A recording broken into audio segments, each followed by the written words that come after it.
everybody. Welcome to another episode of Classic Gaming Brothers. I'm Zach. And I'm Seth. And we're the Classic Gaming Brothers. That's right. We are the Classic Gaming Brothers. We are. That's fact. That is fact. That is fact. We have not changed. We have not changed, nor have we been. Nor have we closed?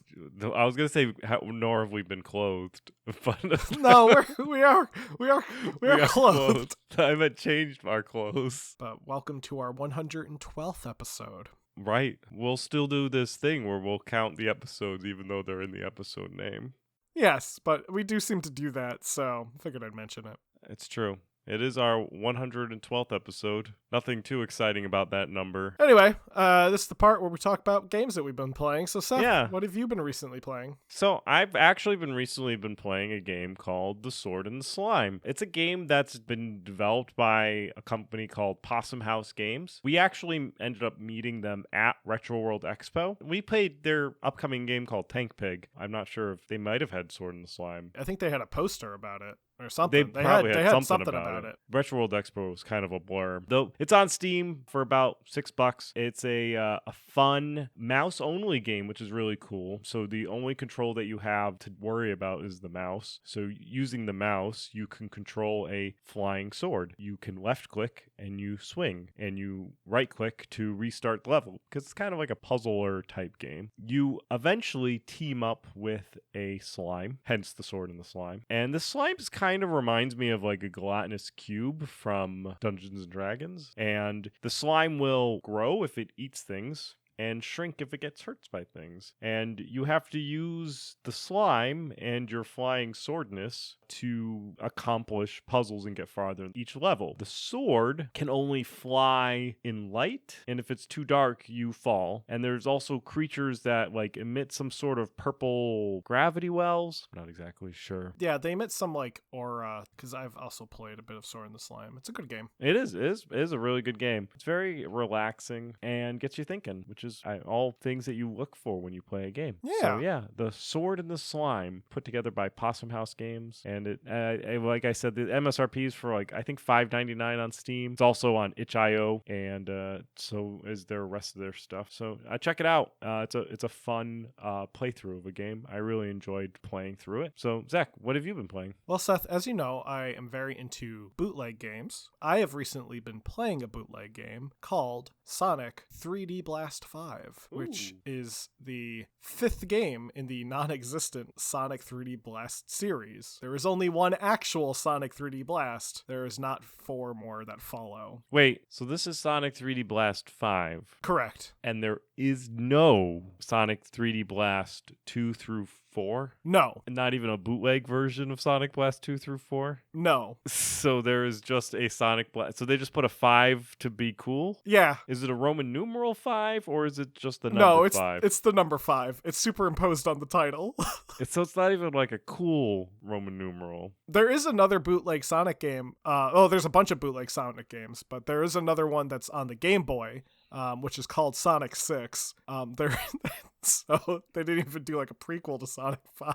Wait, but that Sonic 6 is not Sonic 3D Blast. No. It's just Sonic 6. So that would imply that there is a Sonic 4 and a Sonic 5, which there are not. Well, there is a Sonic 4, but it's official and it sucks. But Oh, that's right. There is. I forgot about that. So there's a missing Sonic 5 and a missing Sonic 3D Blast, all of them except one. Yeah, 2 through 4.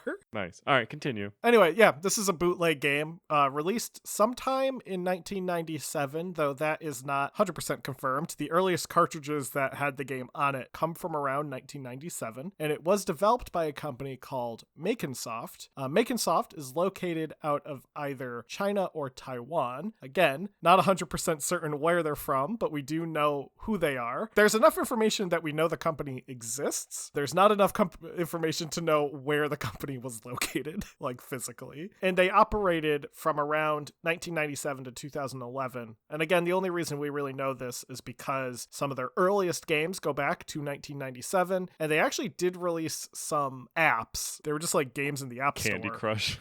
Yeah, like Candy Crush knockoffs. So we know that they were still in operation at least around then. They are primarily known for making pretty bad games. And Sonic 3D Blast 5 is a pretty bad game. The controls are very wonky. The music is grating, and the gameplay is just not what you'd expect when playing a Sonic game. So for example, you can spin dash in Sonic 3D Blast 5, but spin dashing does not damage enemies. So if you spin dash into an enemy, you will get hurt, no matter what. Also, if you get hurt, your character will fall backwards in a way so that sometimes you'll just land on top of spikes and just die immediately. Another thing is, while you can collect rings to have some health, it doesn't matter how many rings you collect. If you get hit once, you lose all of your rings, so you have to collect your rings again. Does not matter if you have 30 rings or 2 rings. You have 1 hit. If you get hit again with 0 rings, you're dead. However, if you get hit with 0 rings and you fall into some rings, you will not die, because Sonic only dies if he touches the ground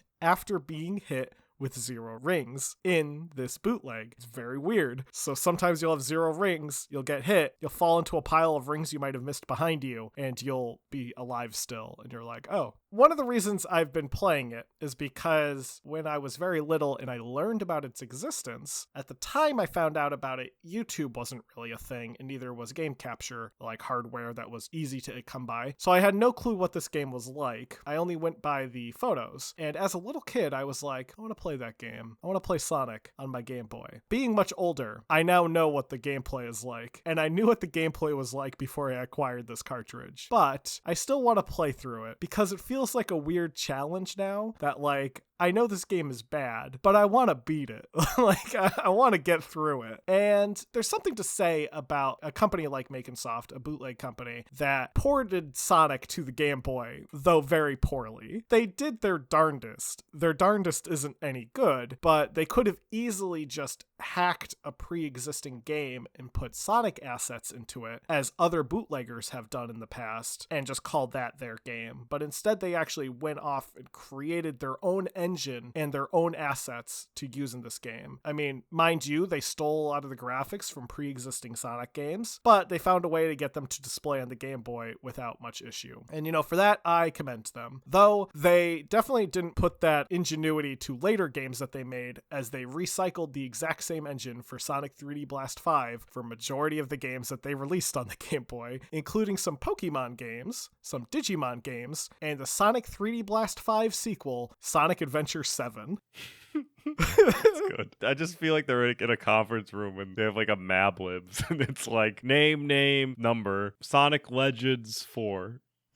That could be a bootleg. Before I finish this off, Sonic 3D Blast 5 for the Game Boy should not be confused with Sonic 3D Blast 5 for the Famicom, which is another bootleg game released for the Famicom by a different company and also does not have any prequels in its numbering. Do you own the Famicom copy of the Sonic 3D Blast 5? No, I don't. That is a one that I'm searching for. It's based on the Somari engine, that one. So there was a Famicom game called Somari, which put Mario in Sonic World, and then the same people who made that game just replaced Mario with Sonic and called it Sonic 3D Blast 5 and released that. Wait. So Mario is Mario in Sonic's world. Yes. And then they replaced the Mario with Sonic. So that was just Sonic in Sonic's world. Yeah.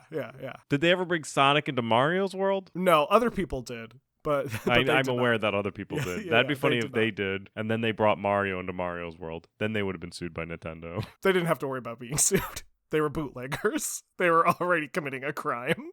But yeah, that's what I've been playing. It certainly counts as a game. Right. And it segues into our topic of today very easily, since Sonic is a Sega game. And today we're here to talk about the Sega Channel. We're going to talk about, throughout this episode, we're going to talk about the Sega Meganet and perhaps even talk about some missing games and Sonic Eraser. We'll go through some things. But first, we're going to talk about the Sega Channel. And the Sega Channel is kind of interesting because the Sega Channel is like Game Pass, but in the 90s. Yes. So despite what you may have assumed, where online video game systems are a modern, within the last 15 years or so, they've really gotten traction, where you go and download video games through the internet. It's not actually a modern thing. Well, I guess if you say the 90s are modern, but I believe that people are now stating that the 90s are decidedly not modern. They're kind of entering their own era. I'm from the 90s. I don't feel very modern.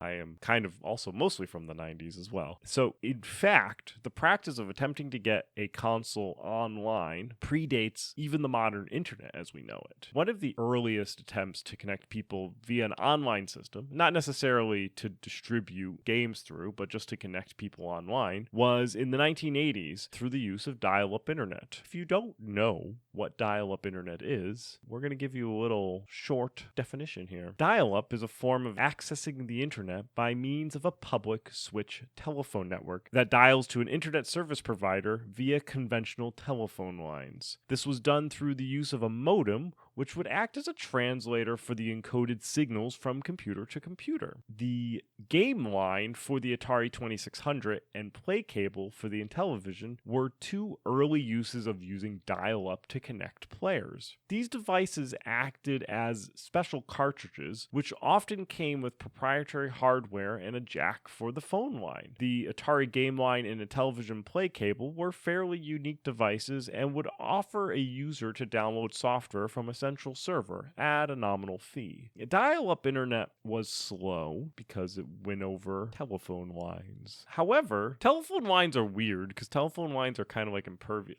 Similar to like fiber optic lines, they're kind of like impervious to like power outages. Then the only problem would be you couldn't power your device if it was connected. No, you needed like a battery and then you Yeah, could yeah. get online. But yeah, You could check your mail. So the Atari game line, though, as Seth was talking about, was released in 1983. It cost $60 at the time, which in today's money is $167.95. And that's just for the hardware, which was a big honkin' cartridge that you stuck in the top of your Atari. There was a membership fee, which was $15.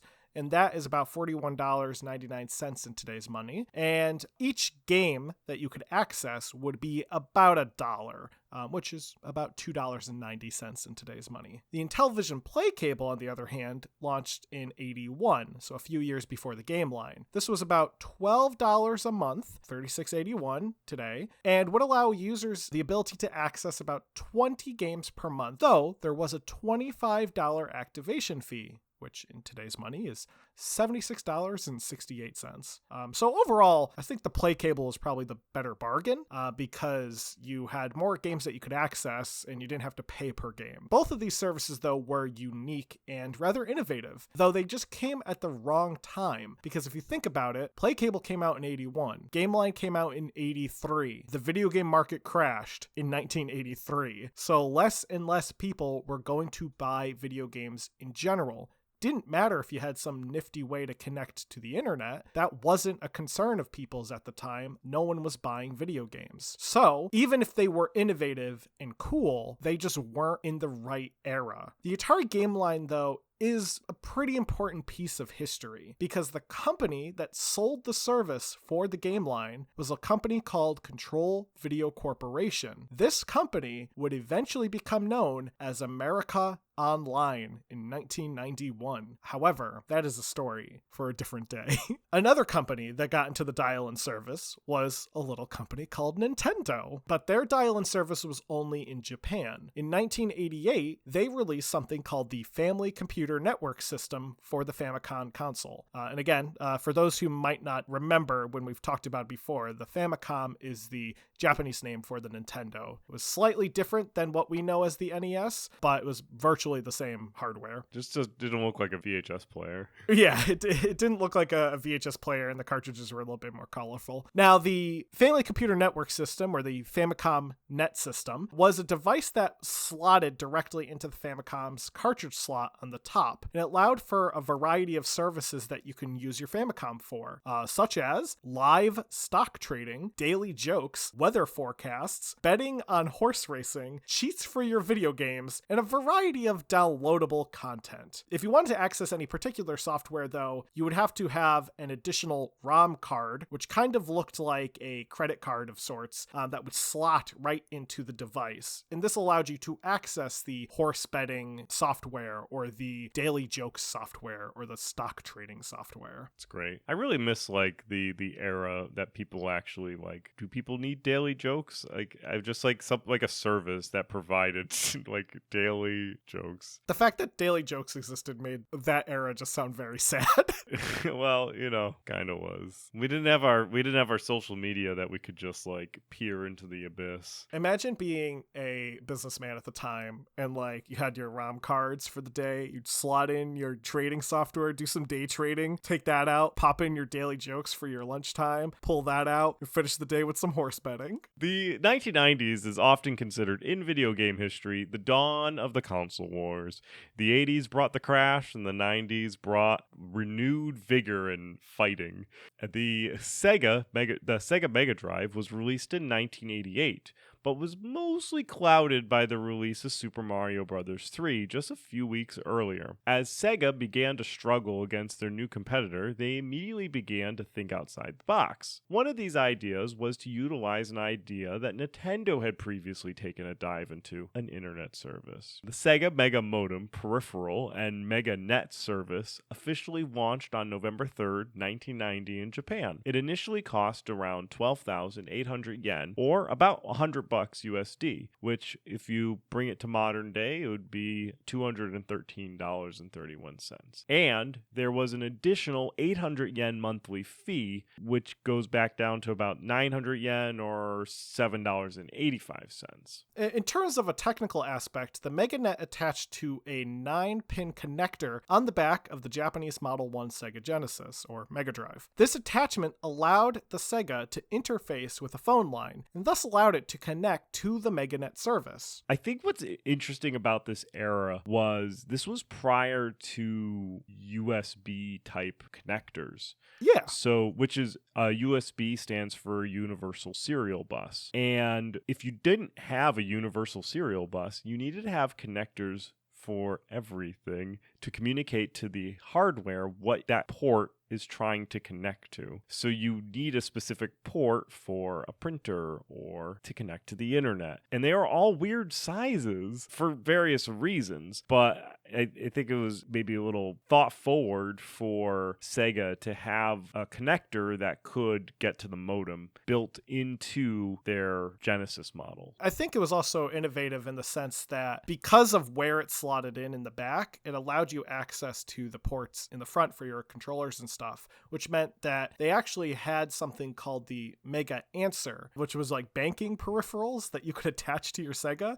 So you could have like a machine to crunch numbers on, and literally your Sega just acted as like the horsepower to this machine. So that's fun. Yeah, so you had the different peripherals and stuff that you could use for much more serious items, which, was beneficial for families who both had kids who wanted to play Sega games and also had parents who needed to get to work and maybe had to work from home. So it'd be much cheaper to have something like the Mega Modem with your banking peripherals than potentially buying a home computer at the time. Like even the Famicom was family computer. So it was more than just video games. And I think this era, we're seeing a shift of these consoles that were really designated as like home entertainment platforms for everybody, like your dad can do the work and your kid can play the game, to becoming dedicated video game devices, which is a shift. I always felt like, and which it may be also a cultural thing, because I always felt like in America,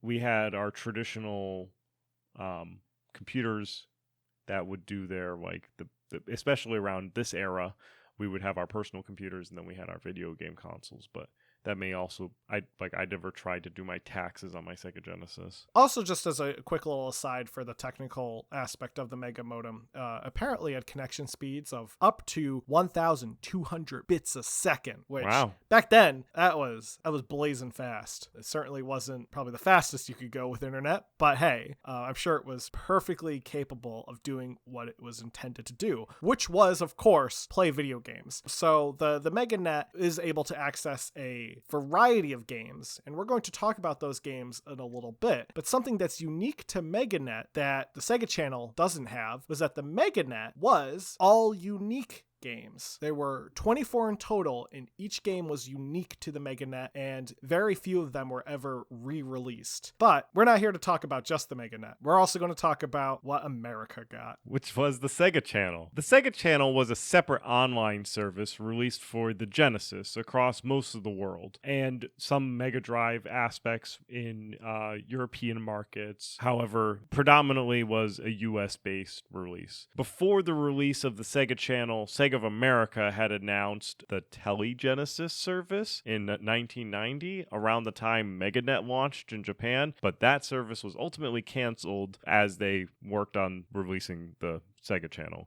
Sega does this regularly. The Sega of America and Sega of Japan do not communicate whatsoever. So there's constantly reoccurring theme. It's a reoccurring theme with every episode that we talk about. We have a lot of episodes dedicated to Sega where we talk about the Genesis and the Saturn, Dreamcast. We have a number of episodes where we've talked about all the different consoles, and a reoccurring theme is the Sega of America and Sega of Japan don't talk. Regardless, the Meganet didn't do so well in Japan, and we'll get over that when we get to our numbers portion of the episode where we'll talk about how these different services actually did. So Sega wasn't really looking to create that type of service in the US market until 1993. It was at this point that the Sega Channel was announced, and unlike previous online services, the Sega Channel did not use a phone line, but instead used a coax cable and was able to connect to its service via the same technology as cable television. The Sega Channel was demonstrated at CES in 1993, and the initial trials were conducted with 5,000 North American customers in 12 U.S. test markets. In the United States, the service was provided by Time Warner Cable and Telecommunications Incorporated. After you bought the add-on, it could be inserted into the Sega Genesis cartridge slot. From there, you can screw in a coax cable, and once you power up everything, you'll be prompted with a very 1990s menu. From here, you could download a select number of games that were provided in the given broadcast window. After the window had elapsed, you would have access to another select set of games, which this reminds me of another service that's available today, Microsoft's Game Pass. While the service was originally envisioned for pretty much just a North American audience, it did spread across the globe. Sega Channel services were offered globally by other providers, such as Japan, which had a unique BIOS screen when you booted the system. And the service there was provided by Sega Digital Communications, which was a joint venture between Sumitomo Corporation and Itochu Corporation, who were two of the largest cable operators in the country at the time. Sega Digital Communications also provided the service to Taiwan, Hong Kong, Thailand, and South Korea. The service was also available in the UK, Europe, and South America, again, through a variety of different providers who offered it.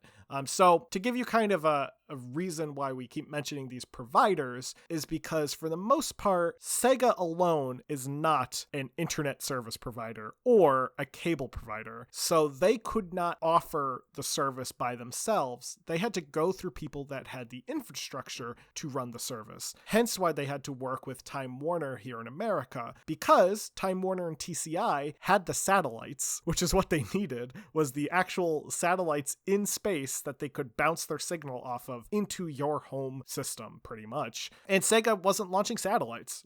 They were not in that business. It would be awesome if they did. I would love it if Sonic was in space right now. I want a Sega satellite. But they did not have satellites. So that's why they needed these providers who could offer the space for them. In the US, the service officially launched in December of 1994. Fees varied by location, but typically it was about $12.95 a month, or about $24.36 today. And there was a one-off activation fee of $25, which is about $47 $2.03. The games you were accessing after you paid these fees were essentially free, which was great. So during the broadcast window, you could play these games as much as you wanted, and you could play all of these games as much as you wanted during the window. So if there were 50 games available, you had access to all 50 games for that broadcast window at just the cost of the monthly fee and that one-time activation fee. So looking at today's money,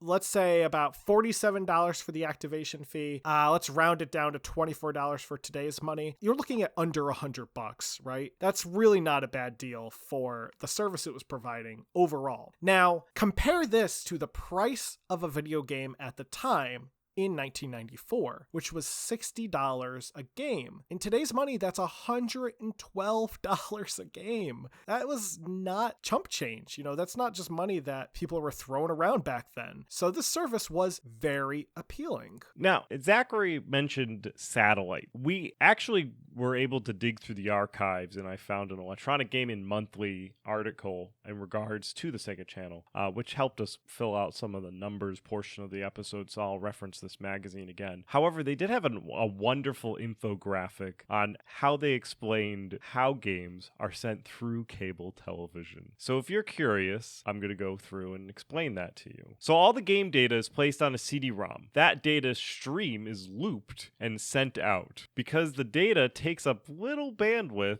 cable companies can provide Sega Channel without removing any current channels in their lineup. The data signal is sent out via antenna to a Hughes Galaxy communications satellite, which then bounces the signal back to the local cable companies that offer Sega Channel. The local cable company receives, interprets, and sends the signals to subscribers. Then you have a special adapter that you rented out, essentially.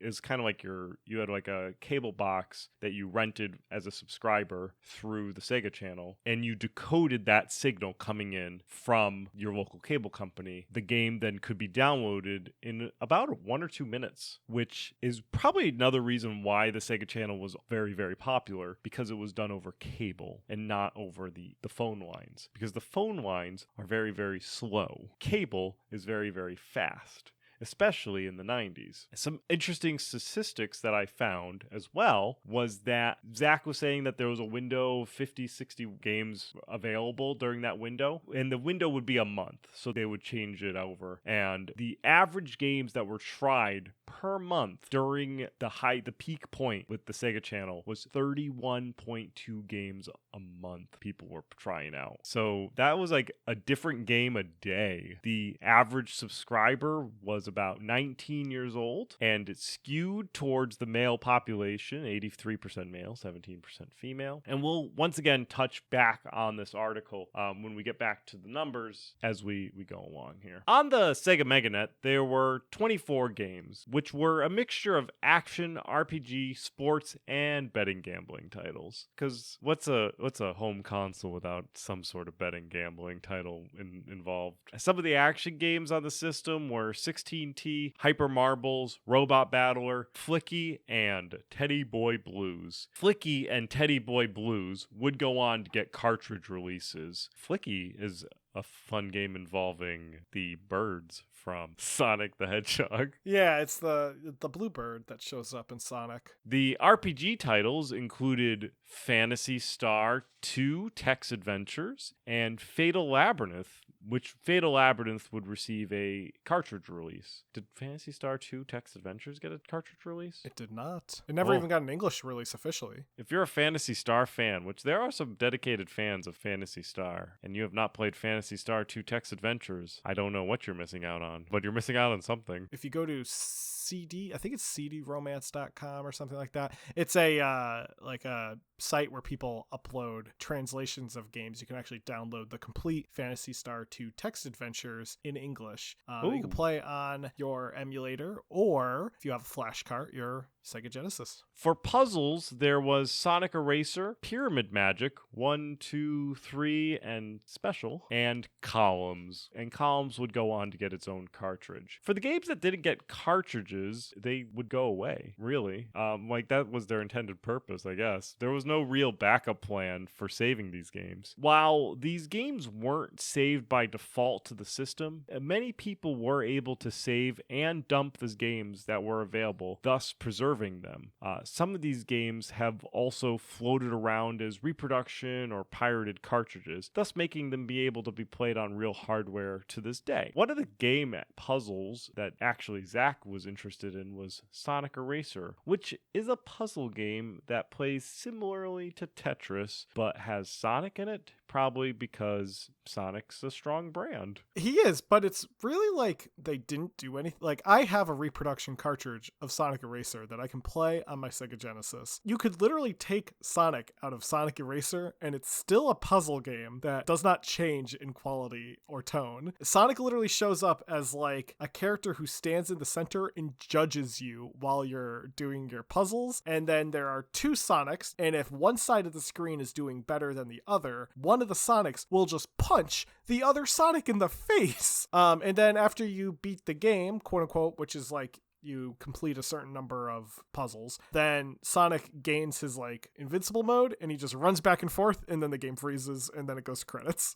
Nice. Perfect. Unlike the Sega Meganet, the Sega Channel had games that were already available as cartridges. The titles would rotate monthly. There would be 50 games that would be hosted at any one point in time. And in 1997, Sega would change this number to 70. And these were everything. I mean, these are some classic titles like Sonic and Knuckles, Space Harrier 2, Disney's Aladdin. The Sega Channel was also cool because you could play some demos for games like Primal Rage. Also, something that was cool about Sega Channel, there were 3 titles that saw release as cartridges, but only in Japan and Europe. So in the North American market, they were only available on the Sega Channel. And these titles were Pulse Man, Alien Soldier, and Mega Man The Wily Wars. Pulse Man is a game developed by the Pokemon developers, Game Freak. It's a fast-paced action platformer where you play as like a robot guy. Alien Soldier is a side-scrolling run-and-gun game by the developer Treasure, who had previously worked on Gunstar Heroes, which is an amazing game. And Mega Man The Wily Wars is actually a full port of the first 3 Mega Man games from the Nintendo to the Sega Genesis. It features updated graphics, entirely new music, and a whole new game called Wily Tower, which could only be played if you beat all 3 games. Due to the fact that the US market only saw these games as downloads via Sega Channel, they are highly sought after by collectors for the Japanese and European releases. Though, many of these games have since been re-released via things like Nintendo's Virtual Console, the Sega Genesis Mini Console, or just in general reproduction pirated cartridges that have floated around the internet and various sellers throughout the years. Mega Man The Wily Wars did actually get an official release of a Sega Genesis cartridge for North America in 2021 because Limited Run Games is releasing it. Another game that had a kind of unique treat with owners of the Sega Channel was a game called Garfield Caught in the Act. Now, Garfield Caught in the Act is a platformer featuring everyone's favorite orange cat, Garfield. Now, the game itself is not unique to Sega Channel. You could buy a copy of Garfield Caught in the Act right now for probably like $10, maybe less for a cartridge. Subscribers, though, were able to download Garfield The Lost Levels, which featured 3 levels that were only available via this download. The Lost Levels has not been released in any form since it was first available back in the 1990s, meaning for the short window that you had available to play it, that was your availability. Because the fact that the way the Sega Channel worked, there wasn't really a way of dumping the ROMs that would come onto your system. So they were gone pretty much the moment you turned off your console, and you would have to re-download the game when you booted it back up. As of the recording of this episode, the ROM file for The Lost Levels has not resurfaced in any way. So it is considered lost media, which means that it is virtually gone, which is sad. I think game preservation is incredibly important, especially with oddities like this, where in the long run, 3 levels of a Garfield game that are missing is not like the collapse of modern culture, but it is a piece of media and it's a piece of art in many ways, and it's gone. It'd be the equivalent of someone telling you the Mona Lisa is gone. Like, you can never see it again. And yes, Garfield's not the Mona Lisa, but Garfield's still a piece of art. And the Lost levels, I'm sure, were great in their own right. We kind of know what the levels were. One was like a Robin Hood level. That could have been fun. Ooh, that could have been fun. So how did the Meganet and the Sega Channel do? Well, the Meganet did terribly. While looking back on the idea, it could certainly be praised for its innovation.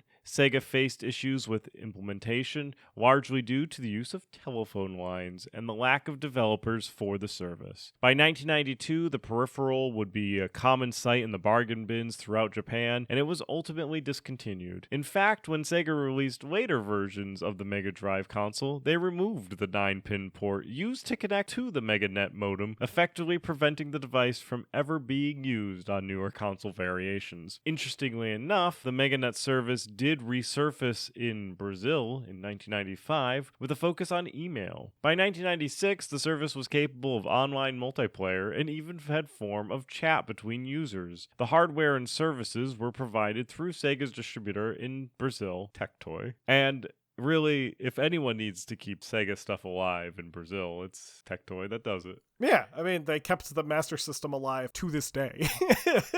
The Sega Channel, however, was very successful in the United States and eventually globally. According to the Electronic Gaming Monthly that we referenced earlier, issue 77, December 1995, they reported in that issue that since the debut of the Sega Channel in the year before, in 94, it was turning in to be a pretty popular service. In fact, in the article, they reported a survey was conducted in Sports Illustrated for Kids, where kids responded that they would rather buy into the Sega Channel versus buy a new console. Sega officials came out and stated that it was very successful in that year. They would not go on to release subscriber information during that year since they were going to save that for when they did that with investors, so they didn't want to tease it a little bit because it's dirty pool to release that stuff before you tell your investors. So one of the similarities that Zach and I have already made was that the Sega Channel was very similar to Game Pass and other subscription services where you can try games before you buy them. And they cycled out a lot faster than Game Pass or the PlayStation Network, where it was every month there was different games in and out. So you could really start getting to like a game and then it would be gone before you finished it. So what would you have to do? You would have to buy it. And unlike today, in the 90s,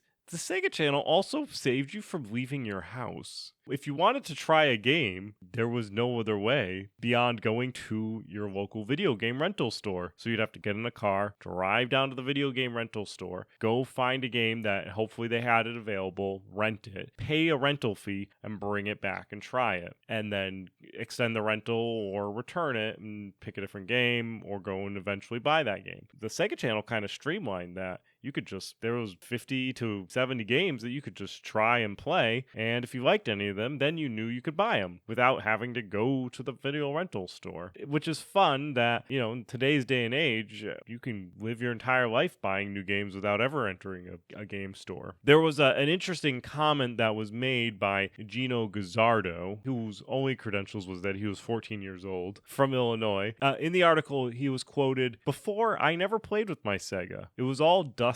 I had games that after I beat them, I didn't play them anymore. But now with Sega Channel, I play a lot more because of the many game offerings. But now with the Sega Channel, I would play it a lot more because of the many game offerings." So with some additional research, during the peak of the Sega Channel, it had 250,000 US subscribers. And there was subscribers globally for it as well. So what were the next steps for the Sega Channel? Wow. She gets Saturn games to be available on the Sega Channel and really start a revolution of having all this catalog available digitally and be able to just download games and try them out. Though Sega will essentially have too many competing priorities and the Saturn wouldn't sell very well. And eventually the Sega Channel would be discontinued as well. So that's Sega Channel. That's our Sega Channel episode. Hopefully you learned something. I certainly did. The menu is certainly very 90s. I don't know if you've seen it, Seth, but it's like... I have not. So the menu would change month to month. So Oh, sometimes good. it would be like, here, I'm going to send you the Christmas one. Oh, that's fun. And here's the 4th of July one. Jeez, it is really 90s. We're talking about like those like very thick letters.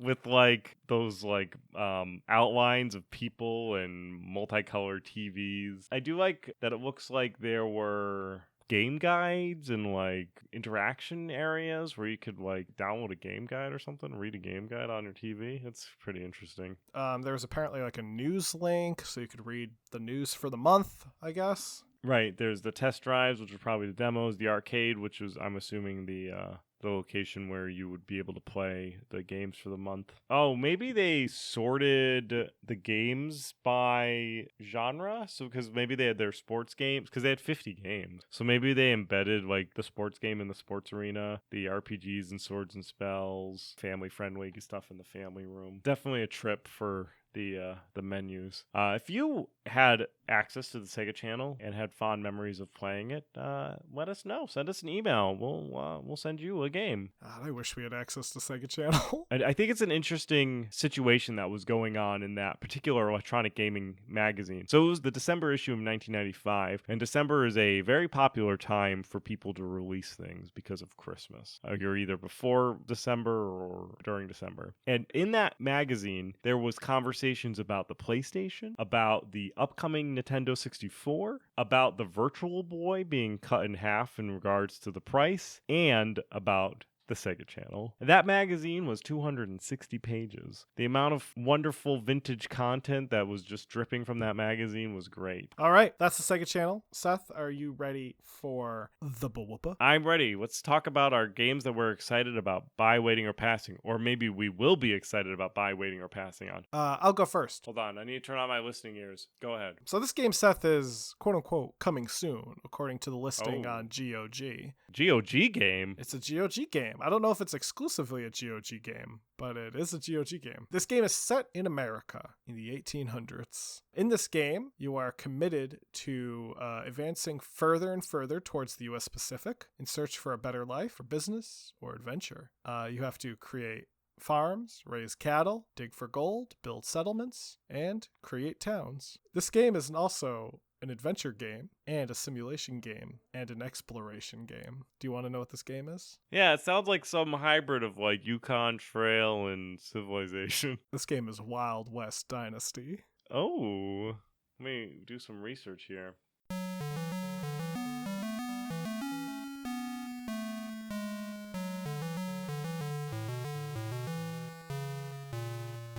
All right, we're back. You know, based on your description, since you said good old games, I was like picturing some sort of retro style game in my head, and I couldn't get Yukon Trail out of my head for some reason. Good. I was just like, so I was picturing like that graphics, and then like maybe like throwing some like Civ 2. I was like, I did not know what I was expecting. And then I go look it up, and it looks like it's like Red Dead Redemption. So Wild West Dynasty is also the same people that did Medieval Dynasty. They're these simulation games where you kind of go through and you play this life of a character and you work your way through and kind of shepherd a town and civilization and try to make sure that everything is good. I haven't actually played any of the Dynasty games. I'm going to put this down on a wait. I do like Wild West stuff, so I think it's definitely a game that's up my alley, but I think I'm going to put it on as a wait and kind of poke around and see if I can, maybe I'll play Medieval Dynasties first to see if I like the game. I go in and out when it comes to simulation games. I also hype myself up with them where I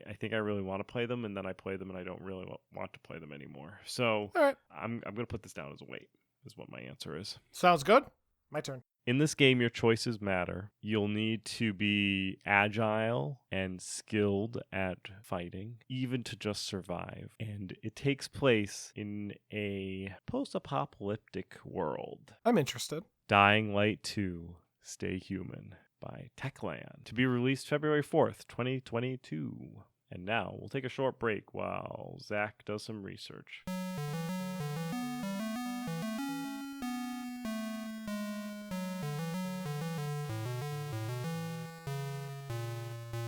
And we're back. Dying Light 2 Stay Human is, again, as Seth mentioned, made by Techland, due out February 4th, 2022. It is a follow-up to Dying Light, which I believe was a recently played of mine a while ago, very long time ago. But Dying Light is a open world zombie game where you have to kind of survive and fight off zombies and deal with like raiders and people that are trying to kind of exploit you during the apocalypse, but it also has a parkour element to it, and that's what this game looks like. It's a bit more of. It's set in a much bigger city than the first game, where the first game was kind of set in a small city. This is set in looks like almost like a metropolis. It's massive, and it gives me some Mirror's Edge vibes, but with zombies and in a post-apocalyptic world.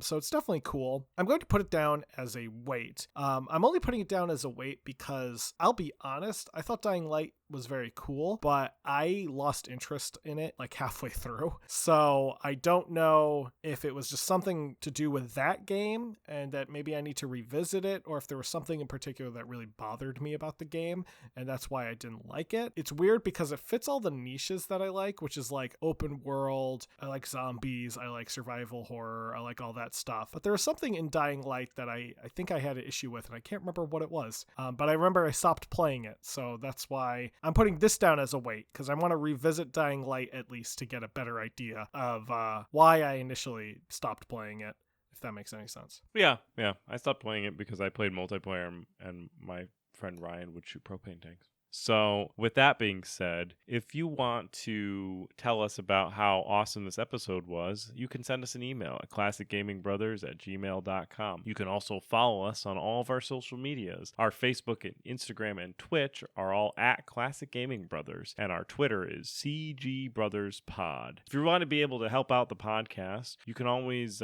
give us a rating on whatever service that you use to listen to us.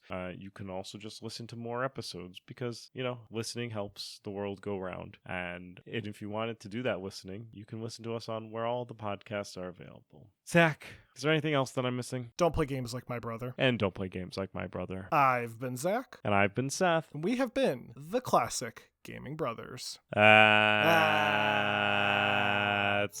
right.